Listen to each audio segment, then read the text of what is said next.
estará nos trazendo algo da parte do Rei. Fica ligado, preste atenção.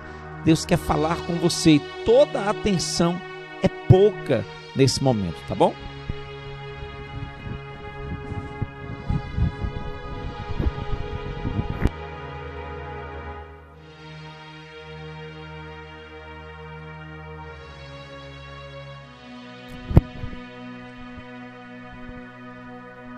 Meus irmãos, a paz do Senhor Jesus, que na noite desse dia, os louvores, as palavras que foram entregues a Deus aqui neste santuário, venha continuar tocando o teu coração, venha continuar modificando o sistema da tua vida e também da tua casa.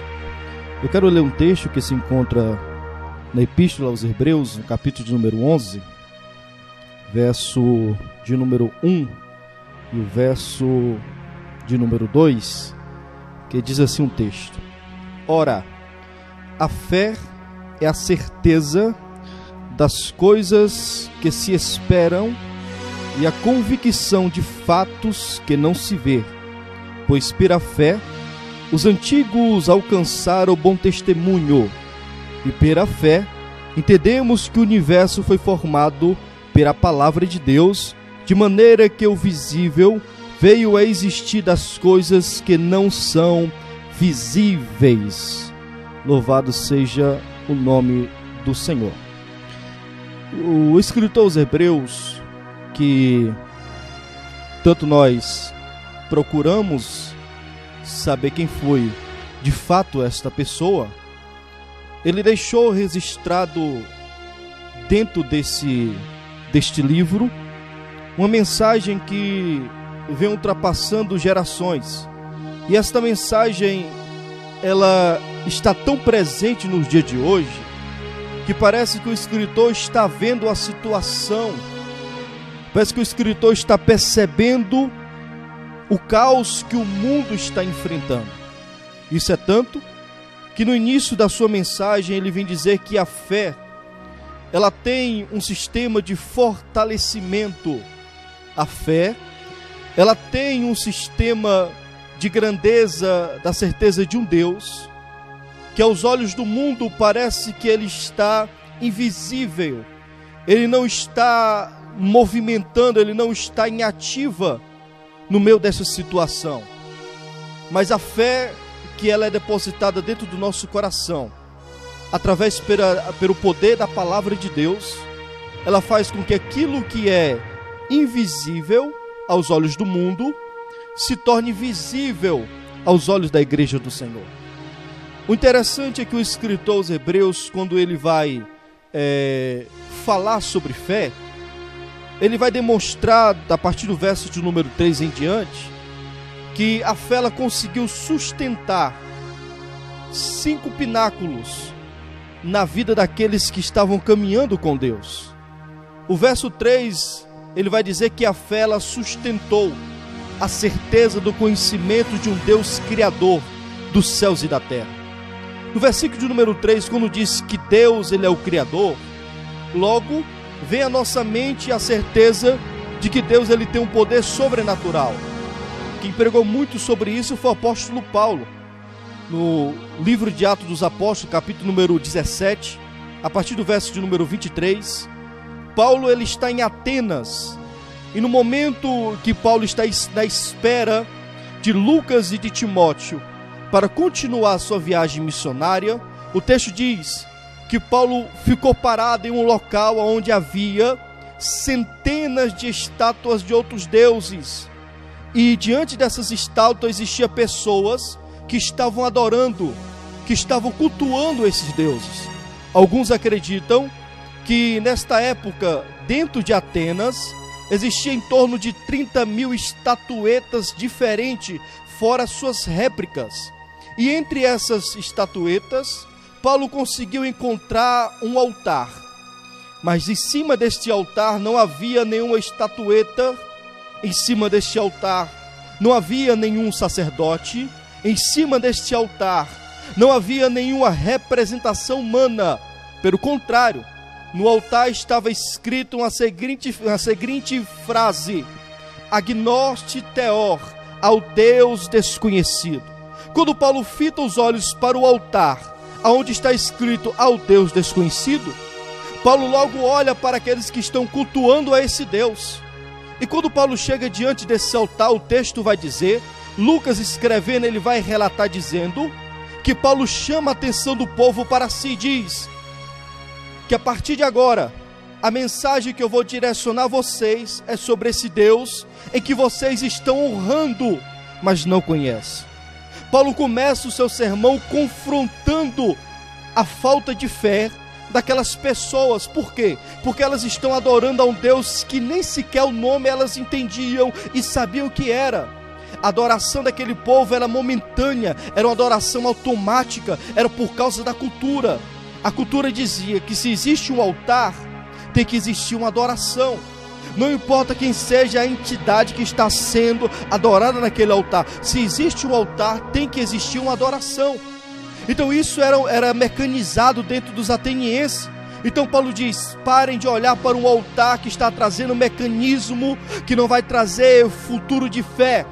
Escute a palavra que eu tenho a vos dizer, esse Deus que vocês honram e não conhecem, é o Deus que criou os céus e a terra e tudo que nela existe. É o Deus Todo-Poderoso, é o Deus que criou o homem do pó, é o Deus que consegue controlar o tempo e as estações, é o Deus que consegue ir além da medicina, é o Deus que consegue controlar todo o sistema global, o sistema solar. Então aquelas pessoas começaram a observar e entender que o Deus que era desconhecido tornou a ser conhecido no coração deles.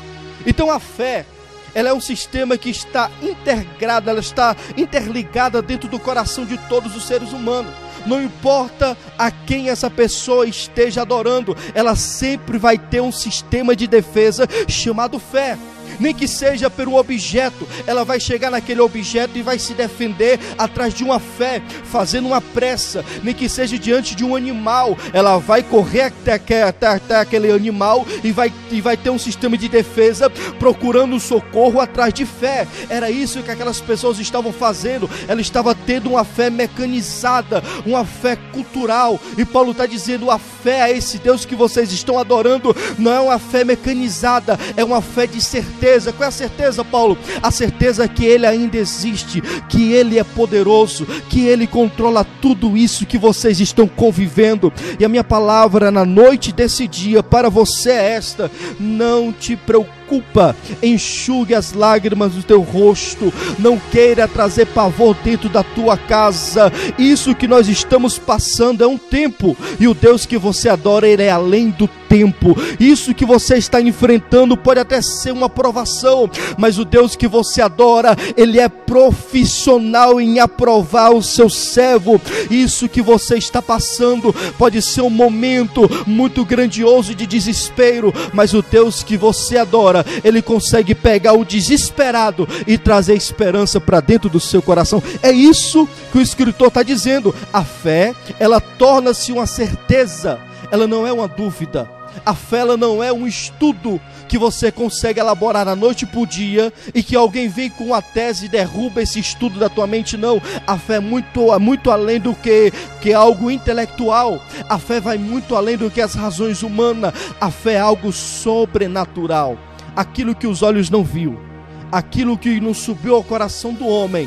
Isto é o que o Senhor tem preparado para aqueles a quem o adoram em espírito e em verdade. A minha palavra direcionada a essa noite para você é: acredite, a fé que está movendo a tua alma, a fé que está movendo o teu coração, ela é muito maior do que as lutas que está movendo o sistema da visão humana. Então o escritor, ele está dizendo que Deus, Ele é criador. O versículo 3, ele vai trazer um sistema dizendo que Deus, Ele criou os céus e a terra. Então, automaticamente a fé, ela sustenta a nossa certeza sobre Deus. A partir do verso de número 4, verso 4, o escritor vai dizer que a fé, ela sustenta o sacrifício de um adorador que está adorando a Deus em verdade. Ele vai falar de Caim e de Abel. No versículo mais adiante, versículo 5, ele vai dizer que a fé, ela consegue sustentar a vida ministerial de alguém que está na obra de Deus, trabalhando com certeza. Ele vai falar de Noé. Mais adiante ele continua dizendo que a fé, ela consegue sustentar, estabilizar uma casa em meio ao deserto, uma família em meio a uma ocupação de perseguição humana. Ele vai falar de Abraão. Então a fé, ela consegue sustentar a certeza que Deus existe. A fé, ela consegue sustentar a certeza da tua adoração. A fé, ela consegue sustentar a certeza do teu ministério. E a fé consegue sustentar a certeza da tua casa, a certeza do teu lar. Não importa onde o adversário queira, não importa onde o adversário esteja querendo atingir a tua área, em qualquer área onde ele for te atingir, está lá o escudo da fé te protegendo. Na tua casa a fé está te protegendo. Na tua igreja a fé está protegendo a tua igreja, o teu ministério. Na tua vida de adoração a fé está protegendo a tua consciência. Na tua vida de certeza, tirando as dúvidas, a fé está protegendo a certeza das Escrituras. Isso que é, irmãos, maravilhoso. Isso que é um sistema que consegue edificar a vida de alguém que no meio de uma dificuldade, no meio de uma grande perseguição, essa pessoa consegue ter o êxito, essa pessoa consegue ter o privilégio de alcançar aquilo que homem nenhum conseguiu alcançar um dia. Então, quando você resolveu levantar a sua mão e aceitar a Jesus como teu único e suficiente Salvador, você decidiu fechar os olhos para o mundo e abrir os olhos para Deus. E quando você fecha os olhos para o mundo, as razões, ela tem que ser deixada de lado. A certeza, ela tem que ser deixada de lado. A única coisa que guia o coração de um servo de Deus é o caminho da fé. É tanto que a Bíblia vai dizer que o justo viverá por fé. Que o caminho do justo, ela não é o caminho de vista, é o caminho de fé. Quando Deus, ele resolveu levantar Josué, depois da morte de Moisés, que era servo do Senhor, Deus diz o seguinte para Josué: Josué, não olhe para a direita e nem olhe para a esquerda, caminhe na trilha do caminho que eu estou te dando. E se tu quer olhar para alguma coisa, Josué, olha para a minha lei e medita nela de dia e de noite. Só assim a tua caminhada será próspera, e o povo que está do teu lado também vão viver a prosperidade que eu tenho prometido entre vocês. Ou seja, Josué, esqueça daquilo que está acontecendo ao teu derredor. Esqueça, tente sair do controle daquilo que está querendo movimentar a tua vida social. Olhe para Deus, porque Ele tem um caminho verdadeiro, um caminho correto, concreto para te dizer. O salmista, em meio ao desespero da angústia, o salmista disse: eu coloquei a minha tenda virada para o sol, pois quando eu sair dela, o sol que está do lado de fora resplandeceu sobre o meu rosto.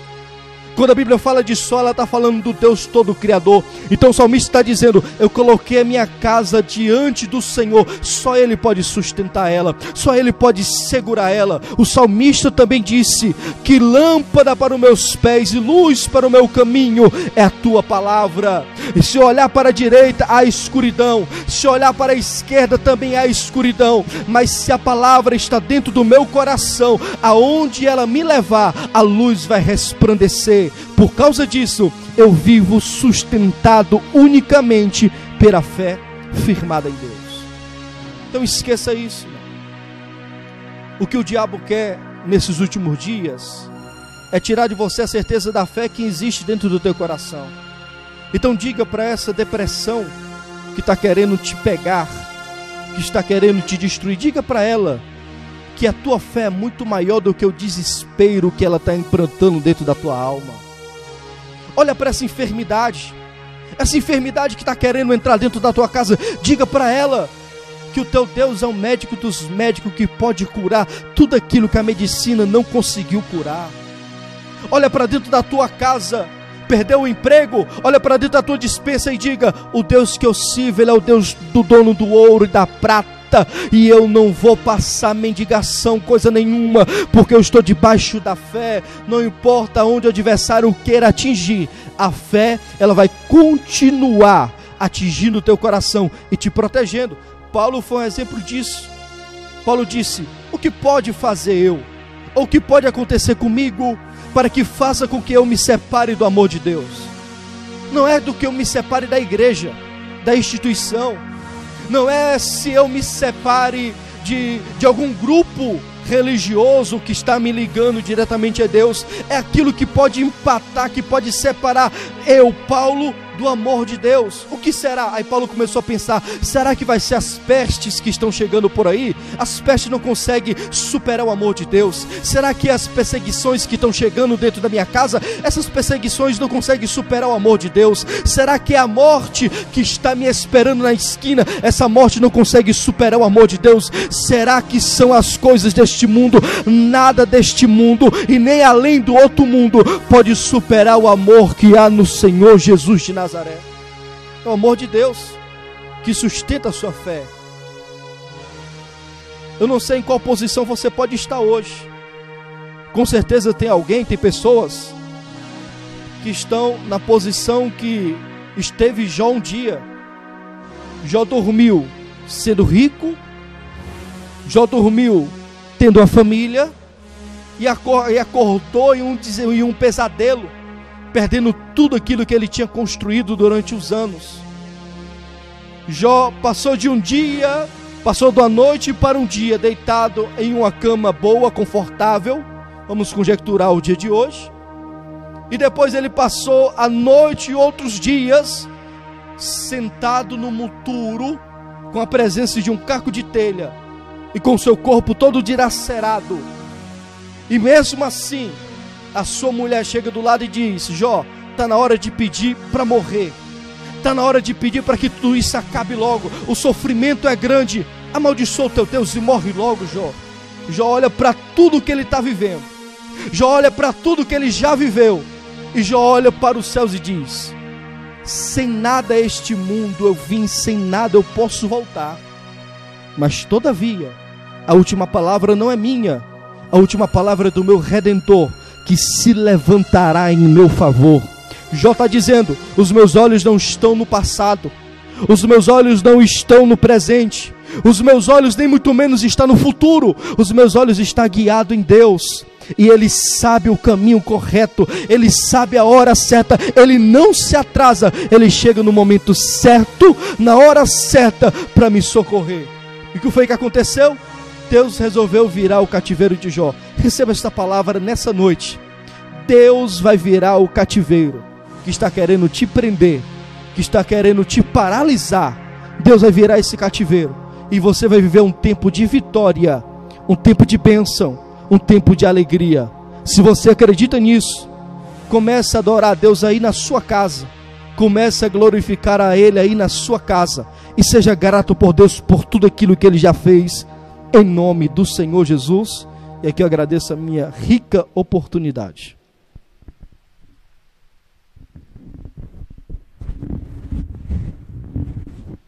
Louvado seja Deus, amém, irmãos? Que bênção, né?